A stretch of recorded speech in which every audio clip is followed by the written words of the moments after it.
Hello friends, welcome you all. आज हम vision IAS के 9th फैब वाले डेली करंट अफेयर्स डिस्कस करेंगे।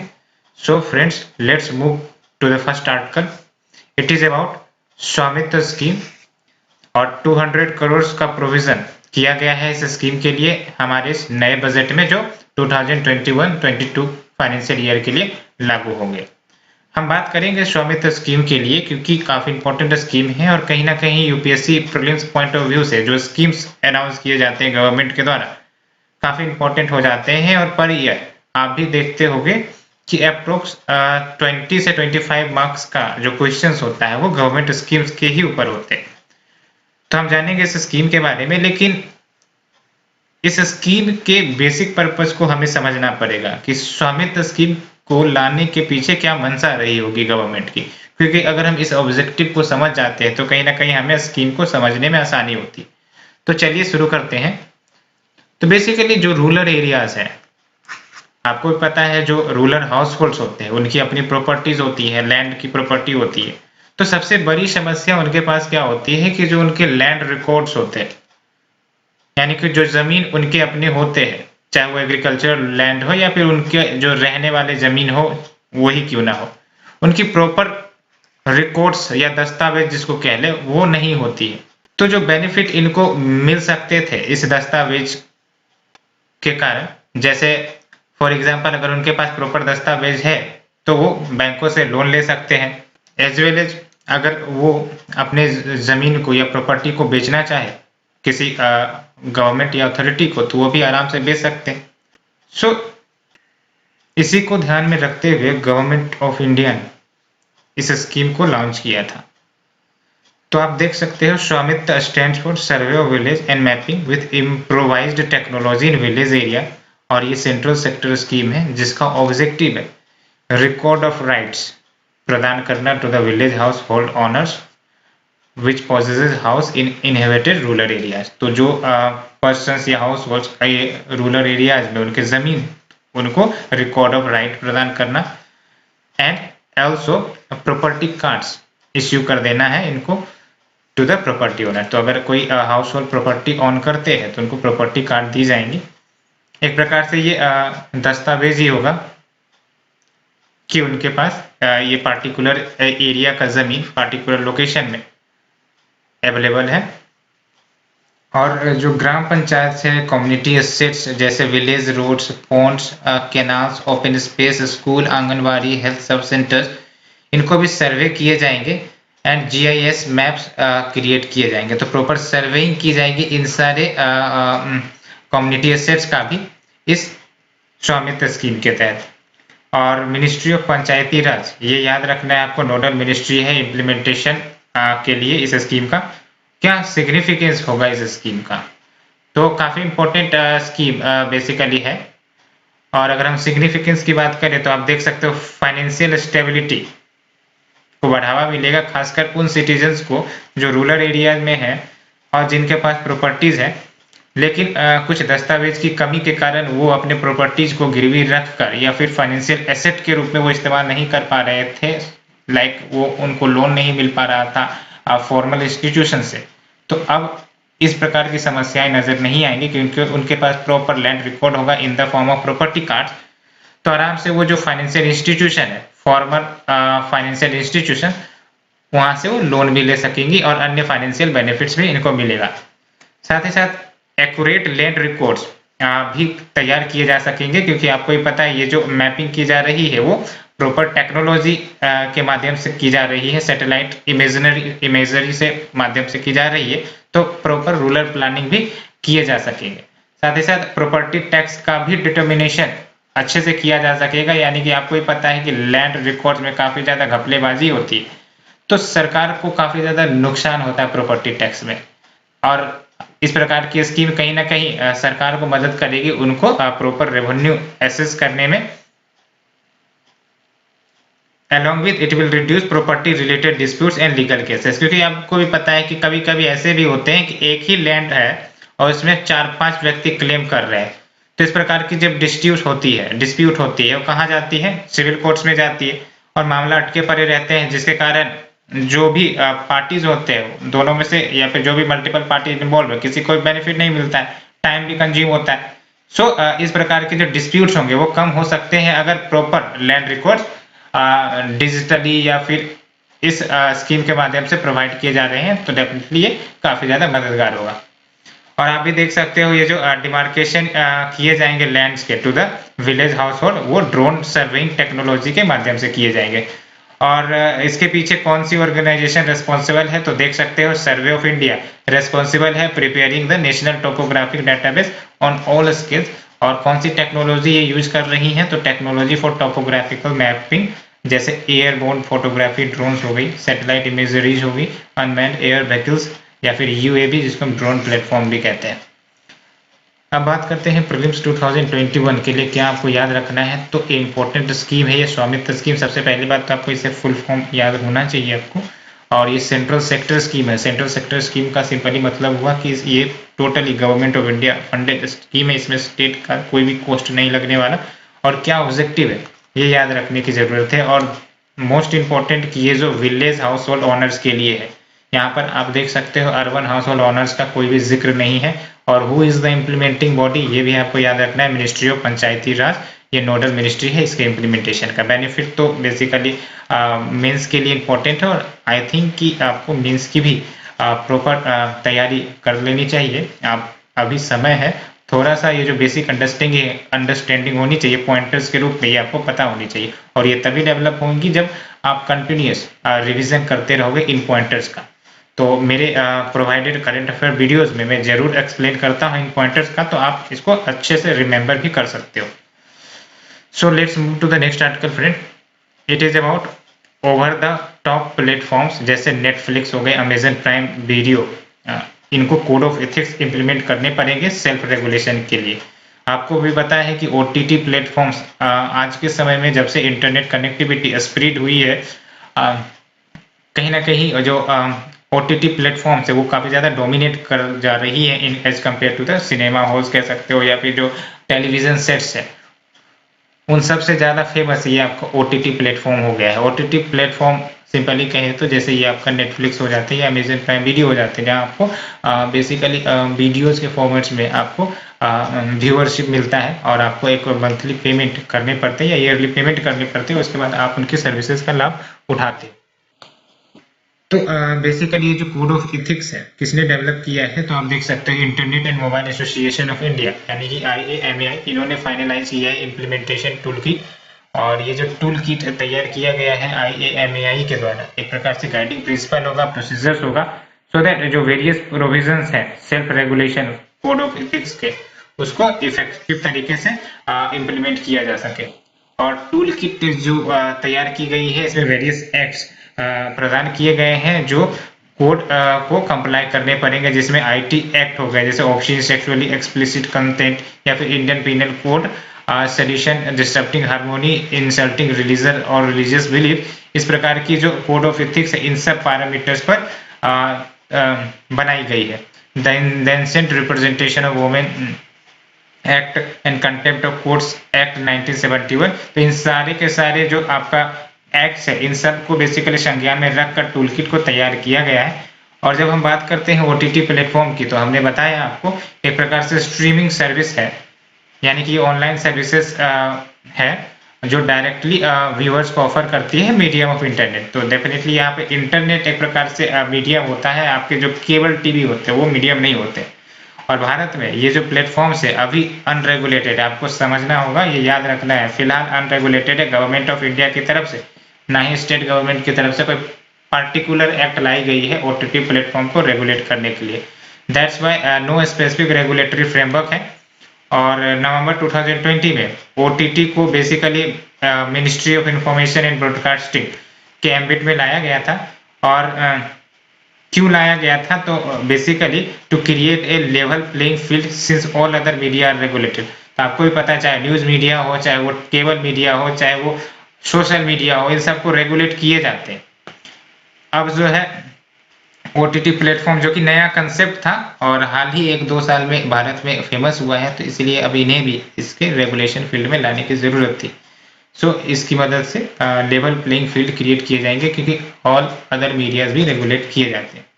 Television follows the programming and advertisement code. तो आप देख सकते हैं जो टेलीविजन सेट्स होते हैं उनको programming and advertising code follow करना पड़ता है, prescribed under the cable television network rules 1994। और जो फिल्म्स होते हैं आपको भी पता है वो गवर्न किए जाते हैं किसके तहत, सिनेमेटोग्राफ एक्ट 1952। और इससे पहले ये जो आपका मिनिस्ट्री ऑफ ब्रॉडकास्टिंग है उन्होंने रिजेक्ट किया था सेल्फ रेगुलेटरी कोड जो प्रपोज किए गए थे ओटीटीज के द्वारा। क्यों रिजेक्ट किए गए होंगे आपको भी पता है कि कम्प्रीहेंसिव कंप्लेंट रिड्रेसल सिस्टम नहीं होगा इसीलिए, या फिर कुछ जो मोर कड़क रूल चाहिए होंगी या फिर मोर कड़क कोड ऑफ कंडक्ट रूल चाहिए होगी, वो इन ओटीटीज के प्रपोज्ड कंडक्ट में नहीं मौजूद होंगे, इसीलिए उनको रिजेक्ट कर दिया गया होगा। और अभी पार्लियामेंट्री पैनल भी कहीं ना कहीं ध्यान दे रही है कि उसे रेगुलेट करने हैं ओटीटी प्लेटफॉर्म्स के ऊपर। और आपने भी सुना होगा कि आज भी कहीं ना कहीं ओटीटी प्लेटफॉर्म को रेगुलेट करने के ऊपर डिस्कशन हुए थे। तो बात करते हैं प्रीलिम्स 2021 के लिए क्या इंपॉर्टेंट है। तो बेसिकली ये टॉपिक नहीं है और आपको अगर कुछ जानना है तो इसमें याद रखना है ओटीटी प्लेटफॉर्म क्या होते हैं।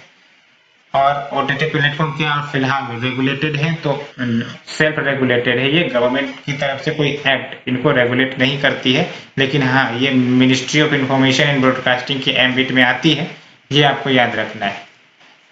सो बेसिकली मेंस के लिए ज़्यादा इंपॉर्टेंट है और प्रीलिम्स के लिए आपको ओटीटी के ऊपर कम से कम 5-6 पॉइंट जिसमें गवर्नमेंट के क्या स्टैंड है इसके बारे में जरूर पता होना चाहिए। Let's move to the next article friend. It is about positive news है। जो लॉकडाउन हुआ था आपको पता है अप्रोक्स 7-8 मंथ हो गए थे लॉकडाउन के, और इस लॉकडाउन के कारण कहीं ना कहीं ये जो हैवी मेटल कंसंट्रेशन है गंगा में वो 50% से कम हुए हैं। और ये कौन कह रहा है, आईआईटी कानपुर की स्टडी कह रही है। तो अगर हम बात करें हैवी मेटल्स की, तो हैवी मेटल की अगर हम बात करते हैं तो कोई भी मेटालिक केमिकल एलिमेंट हो सकते हैं जिसका डेंसिटी रिलेटिवली हाई होता है और टॉक्सिक या फिर पॉइजनस होते हैं लो कंसंट्रेशन पर ही। आपको पता है कि कंसंट्रेशन कैन भी 5 ग्राम 10 ग्राम 100 ग्राम, लेकिन अगर लो कंसंट्रेशन पर अगर हाई पॉइजनस है हाईली टॉक्सिक है तो कहीं ना कहीं वो हैवी मेटल्स कहला जाएंगे। एग्जाम्पल आप देख सकते हो मरकरी, कैडमियम, आर्सेनिक, ये सब आपके हैवी मेटल्स के कैटेगरी में आते हैं। और देख सकते हो आप डेंसिटी ऑफ मोर देन 5 ग्राम पर सेंटीमीटर क्यूब, तो ये कॉमनली यूज्ड क्राइटेरियन है। और जो सोर्सेस हैं हैवी मेटल्स के आप देख सकते हो इंडस्ट्रियल एंड डोमेस्टिक वेस्ट से जनरेट हो सकते हैं, एग्रीकल्चर एंड लाइव स्टॉक से जनरेट हो सकते हैं और ट्रांसपोर्ट इमिशन से भी जनरेट हो सकते हैं। तो कंफ्यूजन हो सकता है आपको, तो इसीलिए एंथ्रोपोजेनिक सोर्सेस को आपको याद रखने हैं। और नेचुरल सोर्सेस में देख सकते हो volcanic activity, metal evaporation from soil and water, soil erosion, geological weathering, इन सब से भी काउज होते हैं या फिर ऑब्टेन होते हैं हैवी मेटल्स। कंसंट्रेशन का मतलब बेसिकली आपको लग रहा होगा कि ये सॉलिड फॉर्म में कैसे एग्जिस्ट कर सकते हैं, तो बेसिकली ये डिसॉल्व फॉर्म में एग्जिस्ट करते हैं। काफी ज्यादा ये मिक्स्ड अप होते हैं अन्य रिसोर्सेज के साथ। तो अगर स्टडी की बात करें तो जो रिडक्शन है इंडस्ट्रियल वेस्ट वाटर में वो सब्सटेंशियली रिड्यूस कर सकते हैं हैवी मेटल पॉल्यूशन को गंगा वाटर में, क्योंकि कहीं ना कहीं industrial waste water major source होता है पॉल्यूशन का, जिसमें हैवी मेटल पॉल्यूशन भी आ ही जाते हैं। तो ये आईआईटी कानपुर की स्टडी कह रही है और ये एस्टिमेट किया गया है कि industrial waste water nearly 20% contribute करते हैं of the total volume of waste water generated in the Ganga विषय। तो काफी मेजर शेयर आप देख सकते हो इंडस्ट्रियल वेस्ट वाटर का कंट्रीब्यूशन है। और लॉकडाउन में जो इफिलिएंट डिस्चार्ज हो रहे थे from various industries was negligible. क्यों नेग्लिजिबल? बिकॉज बहुत सारी इंडस्ट्रीज को तो शट डाउन कर दिए गए थे, इकोनॉमिक एक्टिविटीज बेसिकली पूरी तरह से ठप हो गई थी, तो इंडस्ट्रीज भी ठप हो गई थी। दैट्स वाई जो डिस्चार्ज होने वाले थे ये जो इफिलिएंट्स वो कम हो गए थे। That's why it was negligible while inputs from agriculture runoff and domestic sewage remained almost the same because agriculture में तो कोई लॉकडाउन नहीं हुआ था, एग्रीकल्चर तो कंटिन्यू हो ही रहे थे, तो जो भी इनके इफ्लुएंट्स है वो कहीं ना कहीं रिवर्स वैलीज में तो जा ही रहे थे। तो अगर हैवी मेटल पोल्यूशन होता है तो क्या इम्पैक्ट देखने को मिल सकते हैं? तो आपको ही पता है मोस्ट हैवी मेटल्स, अधिकांशतर हैवी मेटल्स टॉक्सिक होते हैं ह्यूमंस के लिए या फिर एक्वेटिक लाइफ के लिए या फिर कोई अन्य जो जीव जंतु है उनके लिए भी नुकसानदायक होते हैं। और heavy metal toxicity energy levels को कम कर सकते हैं और functioning of the brain, lungs, kidney, liver, blood composition and other important organs के एफिशिएंसी को कमजोर कर सकते हैं, उन्हें डैमेज कर सकते हैं। तो आप देख सकते हैं कुछ एग्जांपल है हैवी मेटल्स के और उनके इम्पैक्ट। आर्सेनिक अगर कंसंट्रेशन बढ़ जाता है बॉडी में तो उसके कारण ब्लैक फुट डिजीजेज हो जाते हैं। मरकरी अगर बढ़ जाता है तो उसके कारण मिनीमाटा डिजीजेज होते हैं। कैडमियम अगर बढ़ जाता है तो उसके कारण इटाई होते हैं। नाइट्रेट के कंसंट्रेशन अगर बढ़ जाते हैं तो ब्लू बेबी सिंड्रोम, जिसको मिथेमोग्लोबिनिया भी कहते हैं। अब बात करते हैं प्रीलिम्स 2021 के लिए आपको क्या याद रखें। तो जो हैवी मेटल्स का डिफिनेशन है ये आपको याद रखना चाहिए और कुछ एग्जांपल्स हैवी मेटल्स के जरूर याद होने चाहिए जो नीचे दिए भी गए हैं। जैसे मरकरी देख लो, कैडमियम देख लो, आर्सेनिक देख लो। और जो सोर्सेस है ये आपको पता होने चाहिए। जनरली इस प्रकार के अगर सोर्सेस के ऊपर क्वेश्चन आएंगे तो answer all of the above ही होता है, लेकिन आप रिमेंबर कर लो क्योंकि आपको एंथ्रोपोजेनिक सोर्सेस में कंफ्यूजन आ सकती है। Like industrial and domestic waste तो चलो ठीक है, एग्रीकल्चरल लाइव स्टॉक में कंफ्यूजन आ सकती है, ट्रांसपोर्ट इमिशन में कंफ्यूजन आ सकती है, तो ये याद रखना है आपको। नेचुरल सोर्सेस में बेसिकली आप तो याद रख ही लोगे और ये आपको याद रखना है। ये जो आपके डिजीज होती है ये प्रॉपर आपको याद होनी चाहिए कि आर्सेनिक के अगर कंसंट्रेशन बढ़ते हैं तो इस प्रकार के डिजीज, मरकरी के कंसंट्रेशन बढ़ते हैं तो मिनीमाटा डिजीज, ये बिल्कुल याद रखने हैं आपको। Let's move to the next article friend. It is about US to join UN human rights council. तो आपको ही पता है कि यूएस में पूरी तरह से एडमिनिस्ट्रेशन चेंज हुआ है। ट्रम्प एडमिनिस्ट्रेशन से जोए बिडेन का एडमिनिस्ट्रेशन आ गया है और उसी प्रकार से जिस प्रकार से ट्रम्प ने सारे जो एग्रीमेंट थे, चाहे वो क्लाइमेट चेंज के प्रति हो या फिर ईरान न्यूक्लियर डील के प्रति हो या फिर अन्य जो ऑर्गेनाइजेशन से वो आउट हुए थे, जोए बिडेन वाली जो एडमिनिस्ट्रेशन उन सब में वो इन होने का प्रयास कर रही है। तो एक पहला स्टेप आप देख सकते हो यूएस के द्वारा यूएनएचआरसी में फिर से रिज्वाइनिंग के लेकर खबर है। तो आपने देखा in recent move US plans to rejoin UNHRC जो 2018 में लेफ्ट कर दिया गया था इनके द्वारा। और इसके लिए इन्होंने जो मेंबरशिप है पेरिस एग्रीमेंट का और वर्ल्ड हेल्थ ऑर्गेनाइजेशन का, इसको तो रिस्टोर कर ही लिया है। उसके बाद अब इन्होंने यूएनएचआरसी को ज्वाइन करने का फैसला लिया है। और क्यों पुल आउट किया गया था यूएनएचआरसी से, तो आप देख सकते हो ट्रम्प एडमिनिस्ट्रेशन ने आरोप लगाए थे कि ये जो यूएनएचआरसी है वो इजराइल को काफी ज्यादा निगेटिव वे में रिप्रेजेंट करता है और इजराइल के खिलाफ कहीं ना कहीं largest number of critical council resolution pass किए गए थे अगेंस्ट एनी कंट्री, जो इतिहास में कभी नहीं हुआ। दैट्स व्हाई ट्रम्प एडमिनिस्ट्रेशन आपको पता है कि इजराइल के साथ अच्छी दोस्ती थी उनकी, इसलिए ट्रम्प को ये इस प्रकार की जो इवेंट है वो पसंद नहीं आती थी, इसलिए उन्होंने एक्सट्रैक्ट आउट कर लिया था।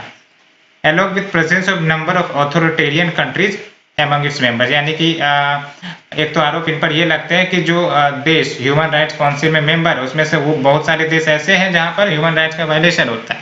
ऑथोरिटेरियन कंट्रीज है ना, जिसमें चाइना है, क्यूबा है, इरिट्रिया है, रशिया है, वेनेजुएला है और all of these countries have been accused of human rights abuses. तो ये देख सकते हो।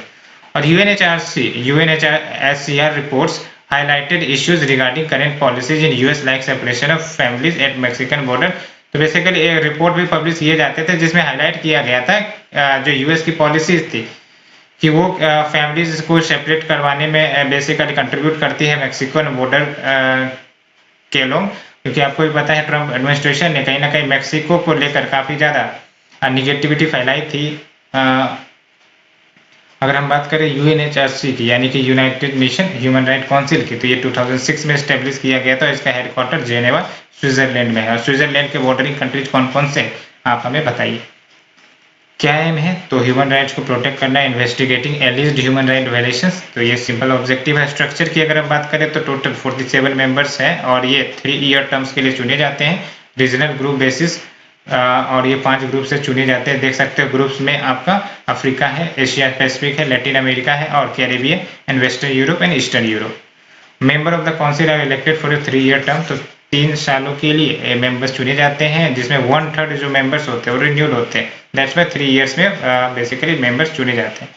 और इंडिया को इलेक्ट किए गए हैं यूएनएचआरसी के लिए और a period of 3 years beginning January 1, 2019। तो इंडिया अभी बेसिकली सदस्य देश के रूप में है और ये 1 जनवरी 2019 से कार्यकाल भारत की शुरू हो गई थी। अब बात करते हैं प्रीलिम्स 2021 के लिए क्या इंपॉर्टेंट है। तो बेसिकली यूएनएचआरसी काफी इंपॉर्टेंट है। इसके बारे में 4-5 पॉइंट, जैसे ये हेडक्वार्टर कहाँ पे है, इसका क्या ऑब्जेक्टिव है, और स्ट्रक्चर में ये याद रखना है आपको कि 47 मेंबर्स है और ये 3 ईयर टर्म्स के लिए चुने जाते हैं। इसके अलावा आपको कुछ याद रखने की जरूरत नहीं है। और बेसिकली इंडिया अभी रिप्रेजेंट कर रहा है यूएनएचआरसी में, और ये भी आपको याद रखने की जरूरत है।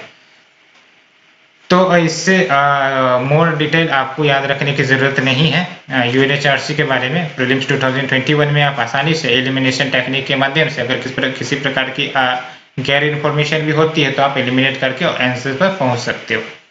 Let's move to the next article friend. It is about Lingayat subsect quota demand.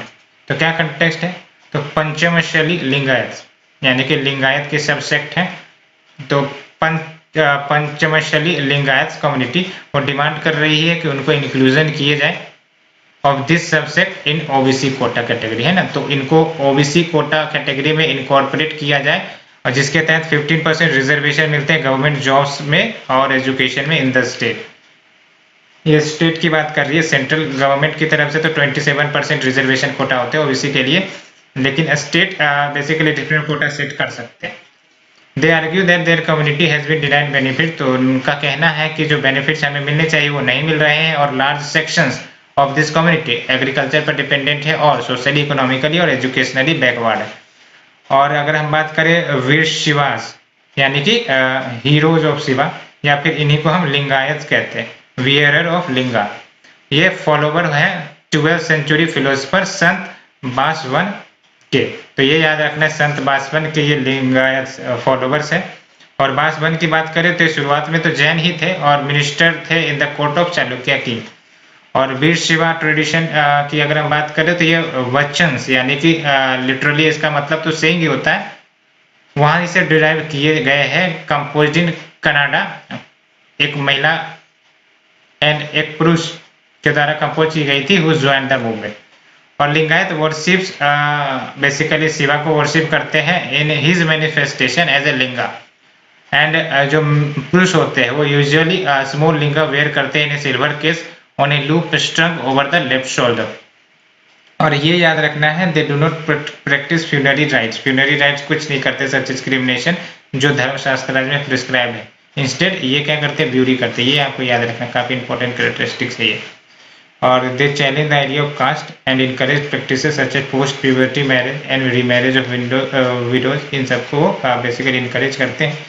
और हिंदू सब कास्ट के ही कैटेगरी में क्लासीफाई है ये कम्युनिटी, तो ये भी आपको याद रखनी है। अब बात करते हैं प्रीलिम्स 2021 के लिए क्या याद रखना है आपको। तो बेसिकली ये पंचमशैली लिंगायत आपको याद रखने हैं कि इनके जो डिमांड है वो क्या है। तो आप देख सकते हो कि ओबीसी कोटा में इनको इनकॉर्पोरेट किया जाए।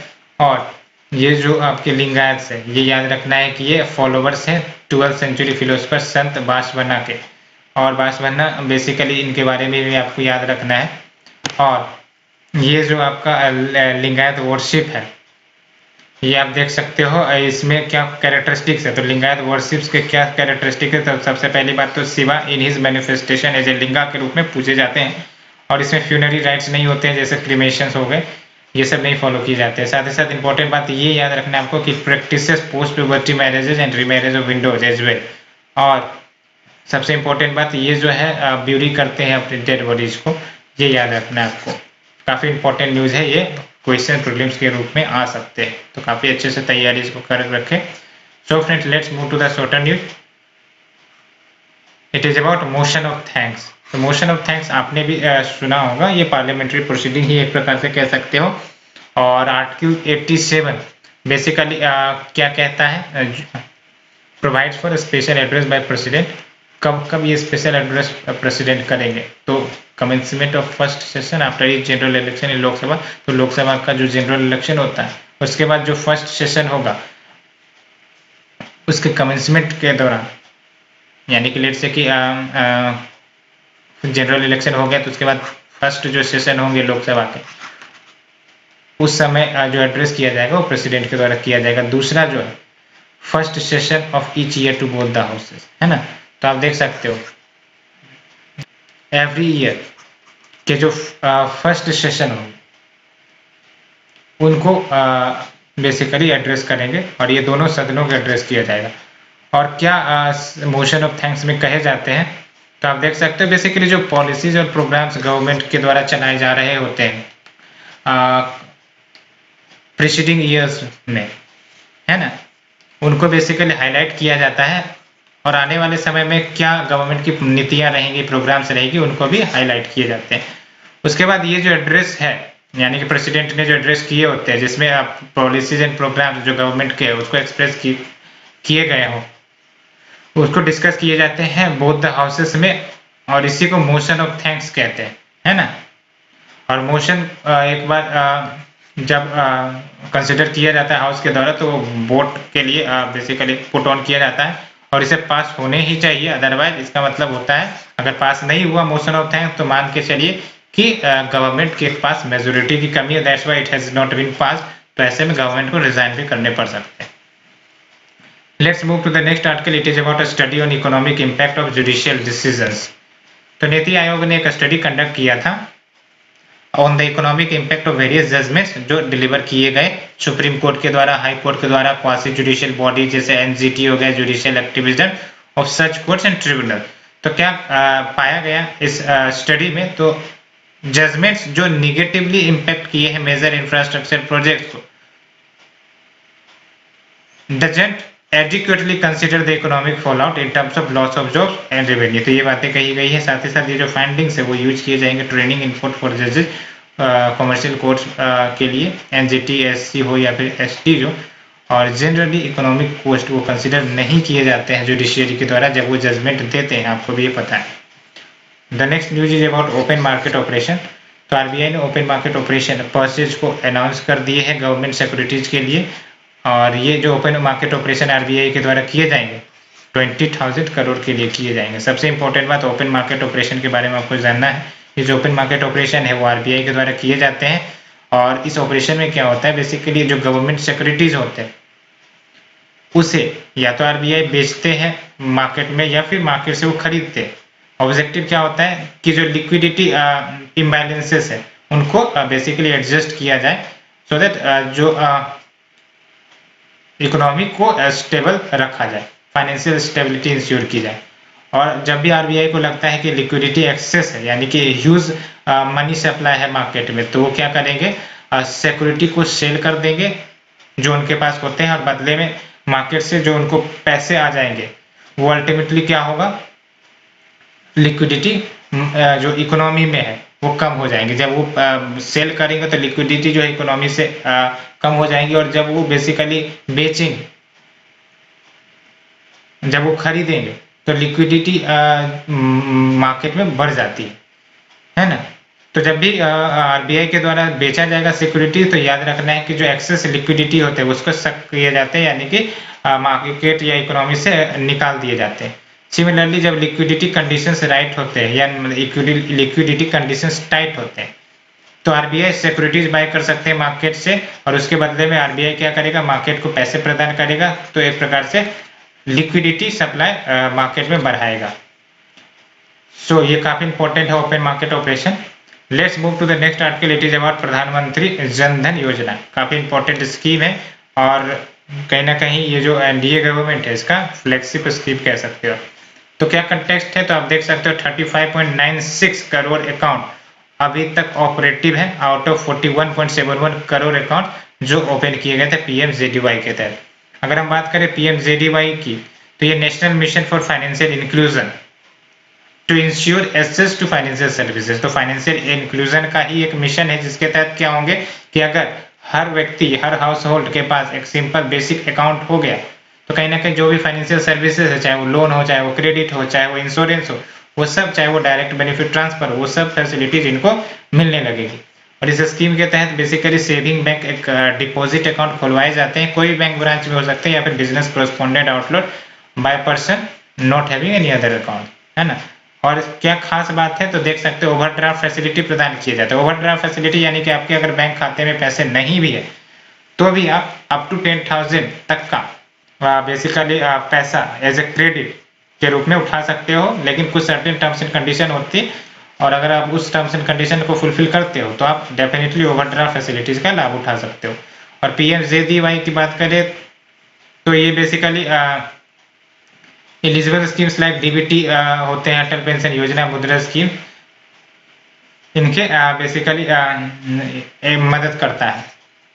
Let's move to the next article, it is about Indian cyber crime coordination centre. तो क्या कंटेक्स्ट है, तो ये बेसिकली जो Indian cyber crime coordination centre वो एफिलिएटेड है मिनिस्ट्री ऑफ होम अफेयर्स के तहत। और अगर हम बात करें इसकी तो ये 7 प्रोंग्ड स्कीम है जो डील करते हैं all types of cyber crimes. ये याद रखना, all types of cyber crimes को डील करते हैं इन ए कम्प्रीहेंसिव कोऑर्डिनेटेड मैनर।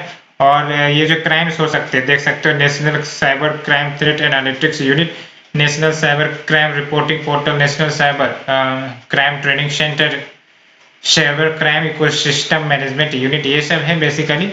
और रिसेंटली एमएचए ने नोटिफाई किया है Indian cyber crime coordination centre को कि वो नोडल पॉइंट के रूप में एक्ट करे for cyber volunteers to report anti national activities. Let's move to the next article, it is about lantana camara. तो बेसिकली एक रिसेंट स्टडी में पाया गया कि जो लैंटेना कैमरा है जो कि ट्रॉपिकल अमेरिकन श्रब यानी कि ग्रासलैंड कह सकते हो, छोटी छोटी घास भूसियां जो होती, ग्रासेस जो होती है उनको हम श्रब कहते हैं। तो ये जो लैंटेना कैमरा है काफी इंपॉर्टेंट है, ये याद रखना है एनवायरमेंट पॉइंट ऑफ व्यू से, प्रीलिम्स में इसी प्रकार के क्वेश्चन आते हैं। तो ये ट्रॉपिकल अमेरिकन श्रब है और इन्होंने कहीं ना कहीं more than 40% of the India tiger range को प्रभावित किया है ना। तो एक प्रकार से लैंटेना क्या हो गया, इन्वेसिव स्पीसीज। इन्वेसिव स्पीसीज का सिंपली मतलब क्या हो कि वो स्पीसीज जो इन्वेड कर देते हैं। तो इन्वेड कहाँ करेंगे, किसी दूसरे के नेचुरल हैबिटेट में।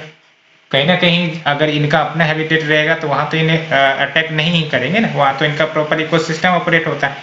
लेकिन लेट्स से कि एक इकोसिस्टम से उठा के इसको दूसरे इकोसिस्टम में लाया गया और जो उन दूसरे इकोसिस्टम का नेचुरल हैबिटेट था, स्पीसीज था, वेजिटेशन था, उसको एक प्रकार से डिस्ट्रॉय कर दिया या उसको अफेक्ट कर दिया, तो कहीं ना कहीं वो क्या कहलाएगा, इन्वेसिव एलियन स्पीसीज। तो वही हुआ, आप देख सकते हो एक जब इम्प्लीमेंट किए गए, भारत में लाए गए, तो वो जो वहाँ के नेटिव प्लांट्स थे उन सारे को बेसिकली धीरे धीरे खत्म करने लगे, रिप्लेस करने लगे उन नेटिव प्लांट्स के against, and also alter the nutrient cycle in the soil. और ये जो लैंटेना है ये हाई टेम्परेचर एंड मॉइस्चर को टॉलरेट कर सकता है। अगर खाया जाता है तो leaves can induce allergies on the muscles of animals, तो काफी ज्यादा डिस्ट्रक्टिंग भी है, देख सकते हैं आप। In some cases extensive feeding of this grasses led to diarrhea, liver failure, and even the animal's death. Let's move to the next article, friend. It is about Jagannath temple. काफी इंपॉर्टेंट न्यूज होने वाली है, आपको याद रखना है इसे। ये ओडिशा में लोकेटेड है और ये 1 of the 4 धामास, तो अन्य जो धामास है देख सकते हैं, द्वारका, बद्रीनाथ, रामेश्वर, 4 धाम होते हैं ना, 4 धाम यात्रा आपने भी सुना होगा।